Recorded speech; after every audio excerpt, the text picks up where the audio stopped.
very informal, talagang just invited you to try the food, see the place, and meet the chef. The chef. And yung isang partner ko rin na parating para lahat ng question natin na And so, you can ask him anything. Game over response ba? O respond or game over PH? Bakit ba hindi ka ba nag-start sa game? Over na. Yeah. Okay. So, Anyway, siguro gutom na kayo, order muna kayo ng food.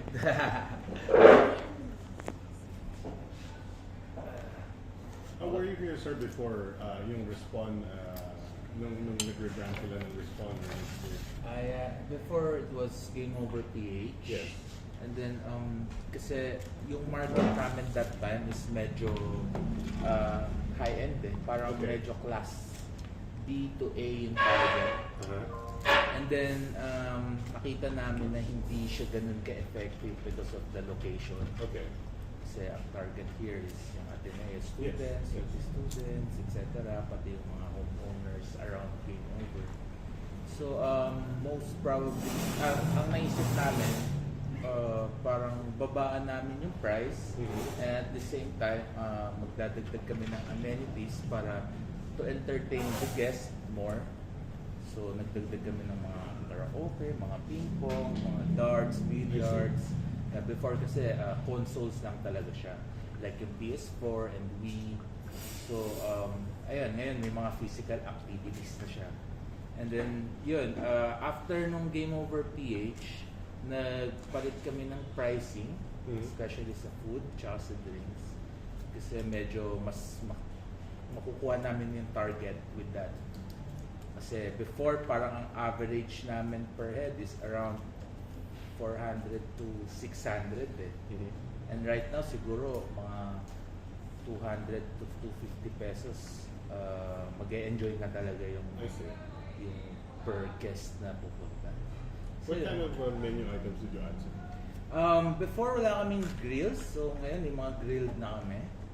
And then, yung mga rice toppings namin, dinagdaga namin. Then, sa appetizer, kasi before, nag-focus kami sa dinner and sa mga families, ganyan. Pero ngayon, parang medyo nasa inuman side na eh. Since yung mga target din yung gusto eh. So, yung mga price namin ng mga liquors, mga beers, binaba talaga namin. And ano pa ba yung mga dinagdag namin? Meron din kaming mga dessert na tinanggal. And siguro tinira lang namin yung lava cake, yung best seller namin. So yun, more or less ganun siya. So, did the hours change? I mean, you mentioned na mas nagiinuman na. Well, mas in-extend namin yung opening hours namin. Okay. Before, it was, I think, until 1 a.m. lang. Ngayon, mabot namin until 3 a.m. So, since yung iba, inuman eh. After ng last order, tatambay pa ng like 1 to 2 hours. So, ayun, extend talaga namin. So, tinarget namin yung inuman place talaga. Yeah. So, questions ba? Question kasi napansin ko more, marami na rin yung mga cool stall area. Anong difference mo from them? Maliban sa inuman, sino yung mga inuman area? So, ang difference namin from them, usually yung games. So, wala naman masyadong inuman dito na may games. So, ang target namin is yung mga gamers na habang nagiinuman, pwede sila maglaro, ganyan, especially yung mga millennials ngayon, di ba? Ang hilig ngayon, online games, mga console, PS4, Xbox, ganyan. So, tinaray namin ipasok yung hype and at the same time, yung food industry, tsaka yung inuman industry, or beverage, bar industry, ganyan. So, yun, pwede kayong uminom while playing and then at the same time, meron tayong mga, like yung mga billiards, mga ping-pong, after ng drinking games, yung mga nagkakaayaan dyan, na tara, pre, tayo, ping-pong tayo, ganyan. Pampawala ng amat, ganyan, pampababa. So, yun, most likely yun yung difference talaga namin from them. On the console, paano yung yung process niya? Kanyari, ilang hours na siya pwede maglaro? Yan, well, sa amin, meron kaming big couch tsaka small couch. So yung small couch, 450 siya per hour, pero consumable naman siya.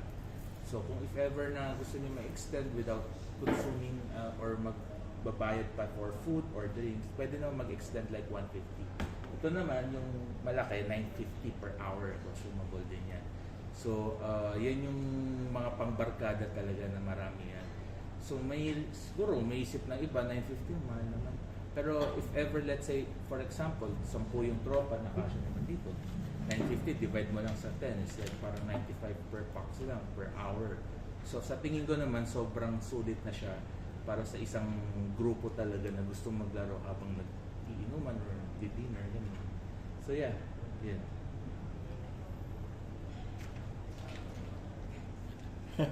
Wait lang sir, tawagin ko isang partner ko. Okay. One of the partners here in Gamer.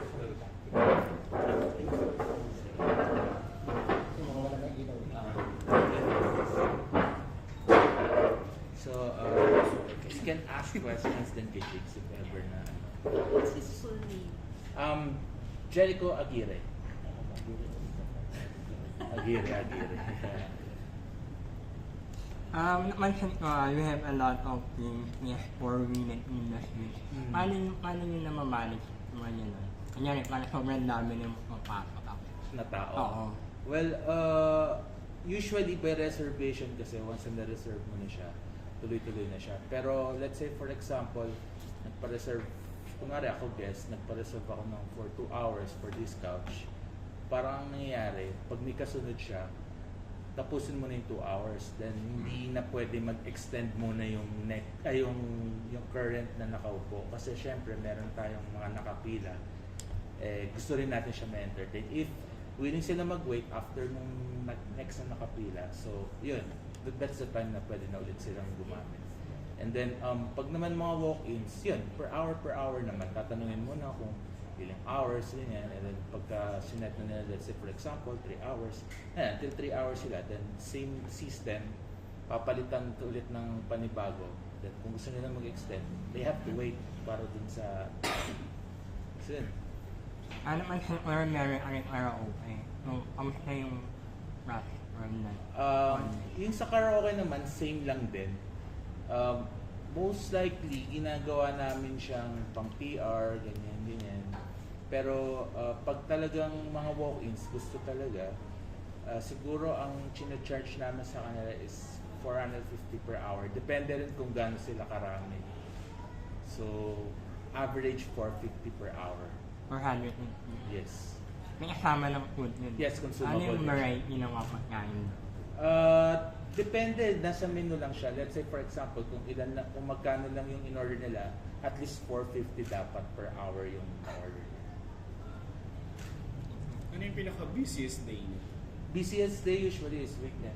Yes, Friday and Saturday. Yes. Tapos, sometimes Thursday, then Sunday din minsan, most likely pagka Sunday, mga family. Yes. And then yung Friday and Saturday, mga students, mga tropa, inuman talaga. So, yun. Open siya From Tuesday until Sunday. Monday closed kami since yun yung napansin namin pinaka-weakest na day of the week. yung time na open. Ang time ng open is 4 p.m. up until 2 a.m. What is your motivation having this kind of business? Saan po siya nagsimula?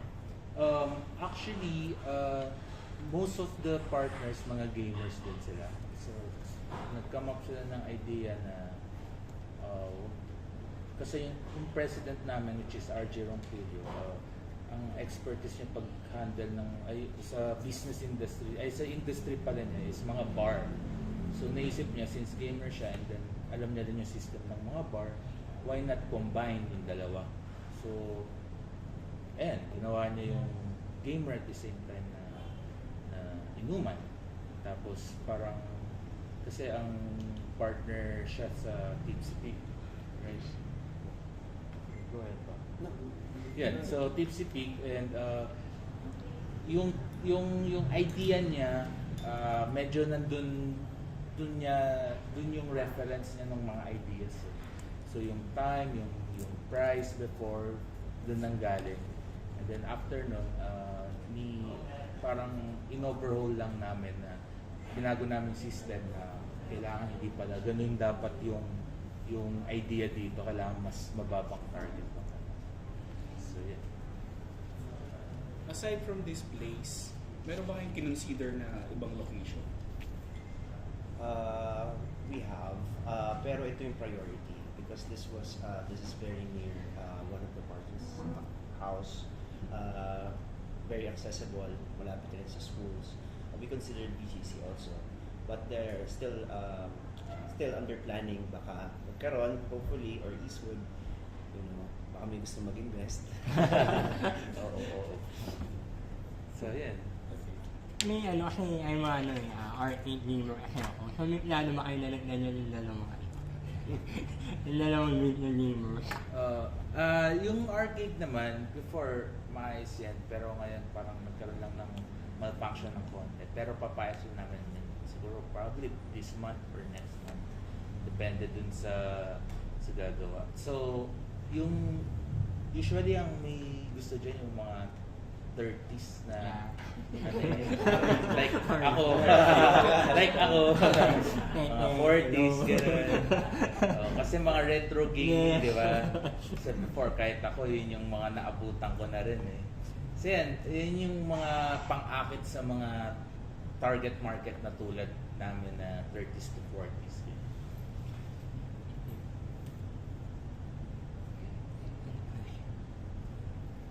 Would you consider na ito lang yung parang dining concept of its time? Or Actually, kayo yes. similar? Yes, we're very confident in that call this concept, yeah. Kasi if you would come here, everything is here na talaga. Most of what you would do outside, hindi ka na pupunta ka sa isang bar, and then parang gusto mo video kayo, magta-transfer ka to a video house. Wala nang ganun. You can just stay here, just have it reserved, ganyan, or type mo na maglaro nga ng ping-pong, darts, or billiards, nandito na. And it's free. Well, currently it's free. Kasi unlike sa iba, di ba, pagka halimbawa may amenities kang gagamitin, may extra bayad pa yan, or extra consumable. Pero like, for example, yung mga ping-pong na yung mga billiards na yan, usually free talaga siya. So talagang gusto ng mga tropa na oo, mag-trip, ganyan. O tara, trip tayo, aya lang.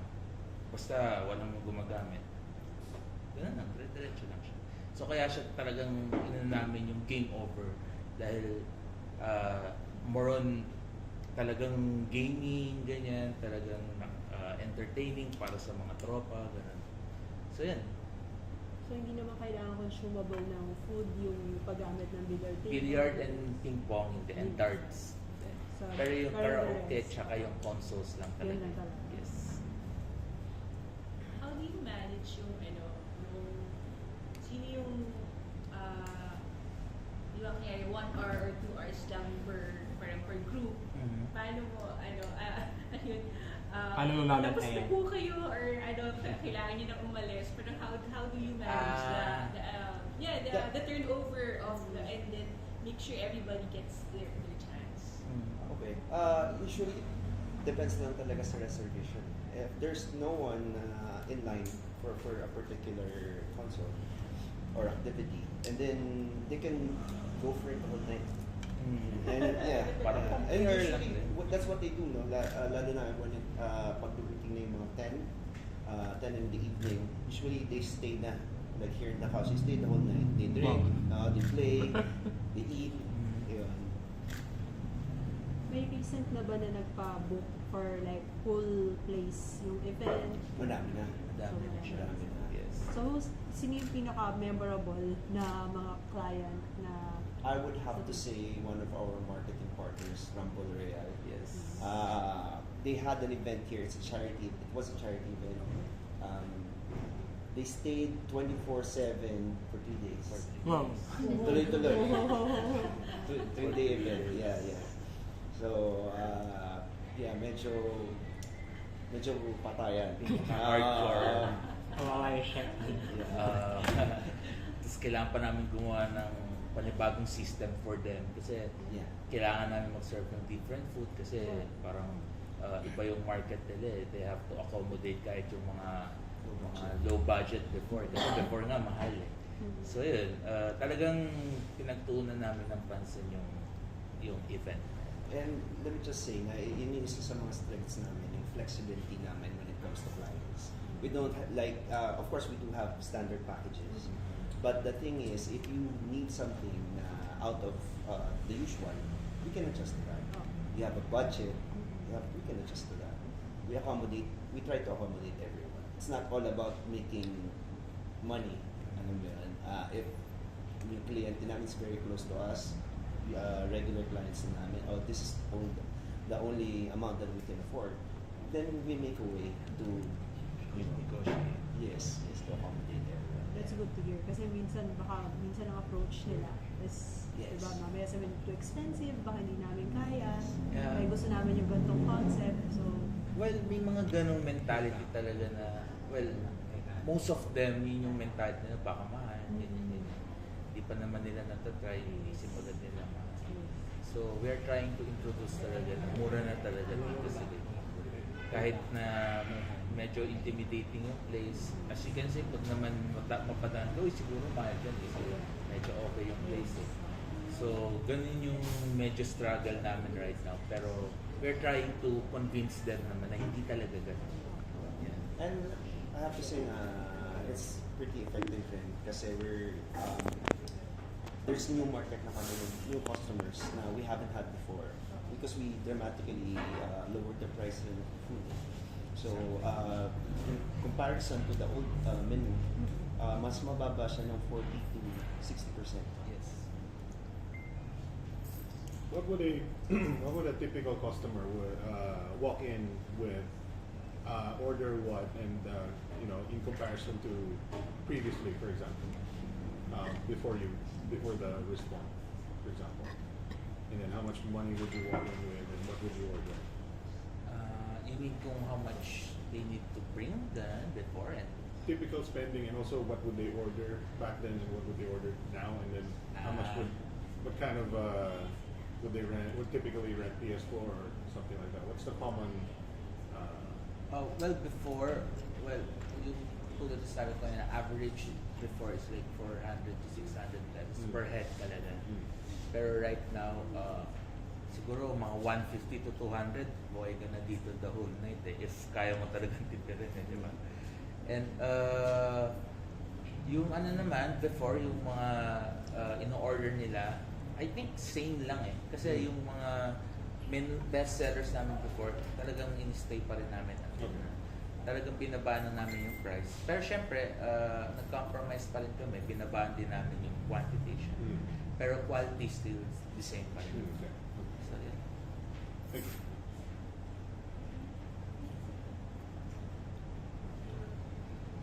Anything else? well, kasi ako may kid. So, mahilig siya sa games. So, ano yung mga pinaka-memorable na bata o na client na marami na ba? Well, marami itong Mga mga kids. Usually mga birthdays, they usually do it hapon. We don't recommend the kids birthday ng gabi. Kasi mag-mix sa crowd eh. What we try to do is we discourage naman yung mga kids na pagkakunwari mga 9 and above. Kasi dumarating yung mga drinking crowd, and we don't want the kids to be exposed to too much alcohol rin naman. Diba? Too much people. So, meron na rin kiddie parties na nagawa A niyo. lot. So aside from your 4 p.m. Opening, people can actually schedule for events. Yes. Kahit hindi Anytime. dun sa operating hours namin. Kahit sa, we actually had an event na close kami dapat. And then, very close sa amin yung client. So, I opened up for just, for just a couple of people. Yun kasi hindi mo mapapalitan yung ganung klase na parang relationship yung service. Yun. Before, meron din, 4 a.m. kami nag-close na. Ay! 7 a.m. meron kaming operations of the whole day. Same shift, same people lang din yung mga nag-work. We're very lucky with our staff. Yes. So talagang ina-accommodate din talaga namin sila. So yan. And before, meron din nagde-debo dito. Parang twice na yata, no? Or thrice. One of our staff got married here. Yeah. Isa pa yun. Yeah. So yun, it's game over talaga eh.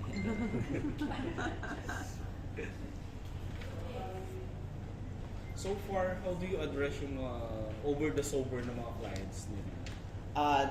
Medyo swerte rin kami dyan kasi we haven't had any trouble or kahit na anong gulo or fights. Minor, meron. Konting Hanggang ano awan lang, but you know. Kandian lang din. Parang ganun lang. Usually naman kasi ang minsan yung malala talaga is natutulog na sa sahig. You know? Yeah. So, Sabi umuwi pa nga dito na nakakalat yung pants na dyan. Hindi ko alam paano siya nakauwi. and there was this one instance na personal experience ko na we didn't know na 18 lang pala siya. So, I had to call her dad to pick her up. Kasi medyo naparami na and her friends left her. So, yung mga ganun, we never leave rin yung mga bata or kung sino man yan na medyo nag-over na sa limit nila, we try to, take care of them. Call whoever we can call and wait for them to, So hindi niyo sila pinapabayaan na I know. mag-drive o... No, we actually had a couple of instances na pinatulog na lang namin dito sa platform instead na umuwi or mag-drive. Kasi Diba? typical sa ibang bar, Ay, bahala kayo, oo. just Yeah. come and go. Hindi na Bahala lang ka kaya kung- yung session Sobrang namin. lasing ka na naman, basta if you go home, hindi na namin responsibility. Pero Yeah. good to hear na ganun pa din. Yeah. Kasi ayaw nila maging liable eh. Mm-mm. Yeah. Pero kasi at the end of the day, ikaw pa rin may responsibility sa mga guests na. Yes. Diba? So, talagang ninalaga namin kahit whatever man kung anong lagay nila dyan. Hindi na nila kayang umuwi, then you can sleep muna dito. Then, pagka kaya mo na, then you can go. We need to take a break to take your order. Yeah, you can take your orders pa na. And then, take your order. And then,